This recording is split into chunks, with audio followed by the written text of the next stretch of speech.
Clear सांगू देते की ज्या महिला शेतकरी आहे त्यांची इथे संख्या अगोदर 8 लाख होती, पण आता 14 लाख आढळून आलेली आहे.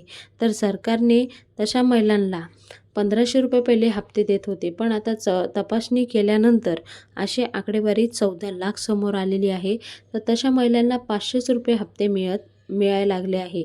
ते दुसऱ्या सरकारी योजना आहे त्याचा देखील लाभ घेत होते. म्हणजे PM किसान योजना आहे, संजय गांधी योजना आहे, असे लाभ घेणारे शेतकरी महिला आहे त्यांना आता फक्त 500 रुपये मिळणार, 1000 रुपये त्यांचे कट होणार आहे.